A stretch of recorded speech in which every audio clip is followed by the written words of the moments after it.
Subscribe to Mufti Tariq Online and press the bell icon for more videos. السلام علیکم ورحمۃ اللہ۔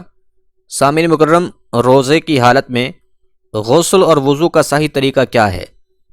دو غلطیاں ایسی ہیں جو اکثر لوگ غسل کرتے ہوئے یا پھر وضو کرتے دوران کر جاتے ہیں، جس کی وجہ سے ان کا روزہ ٹوٹ جاتا ہے، مگر ان لوگوں کو اس بات کا علم ہی نہیں ہوتا کہ ان کا روزہ باقی ہے یا ٹوٹ چکا ہے۔ اب وہ دو غلطیاں کیا ہیں؟ اس حوالے سے سب سے پہلے تو یہ سمجھ لیں کہ غسل کرنے کا صحیح اور سنت طریقہ کون سا ہے۔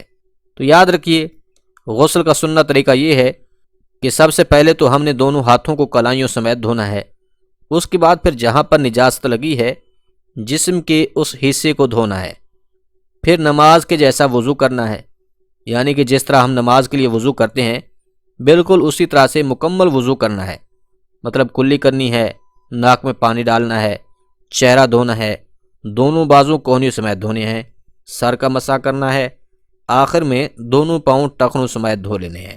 اس طریقہ سے مکمل وضو کرنا ہے۔ وضو بنا لینے کے بعد پھر دائیں کندھے پر 3 بار، اس کے بعد بائیں کندھے پر 3 بار پانی بہانا ہے، پھر سر سے لے کر پاؤں تک پورے جسم پر اس طرح سے پانی بہانا ہے کہ جسم کا کوئی بھی حصہ بال کے برابر خشک باقی نہ رہنے پائے۔ تو یہ ہے غسل کرنے کا صحیح اور سنت طریقہ۔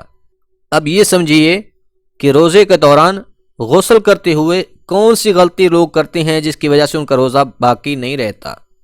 وہ یہ ہے کہ بعض لوگ جب غسل کرتے ہیں تو اس میں کلی کرتے دوران غرغرہ کرتے ہیں، تو اب غرغرہ کرتے ہوئے اگر پانی کا ایک قطرہ بھی حلق سے نیچے اتر گیا، اگرچہ یہ غلطی کی وجہ سے ہی کیوں نہ ہو، تو اس طرح سے آپ کا روزہ جاتا رہے گا۔ اکثر لوگ غسل کرتے ہوئے غرغرہ کر رہے ہوتے ہیں، اس لیے روزہ کی حالت میں غرغرہ بالکل بھی نہیں کرنا۔ ہاں، اچھے طریقے سے کلی کر لیں، یہ ٹھیک ہے، مگر روزے کے دوران غرغرہ کی اجازت نہیں ہے۔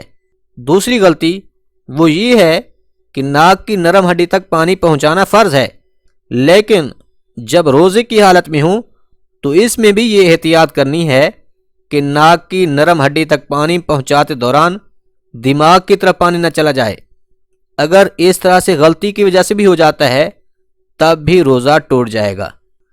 اسی طرح سے جب وضو کریں تو اس میں بھی یہی احتیاط کرنی ہے کہ کلی کرتے وقت یا ناک میں پانی چڑھاتے وقت ان دو باتوں کا خاص خیال رکھنا ہے کہ پانی حلق سے نیچے نہ اتر جائے یا پھر دماغ کی طرف نہ چلا جائے۔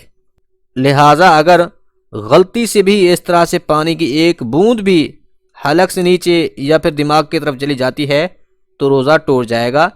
اس لیے غسل کرتے ہوئے اور پھر وضو کرتے ہوئے ان دو چیزوں کا لازمی دھیان رکھنا ہے۔ امید ہے بات سمجھ آ گئی ہوگی۔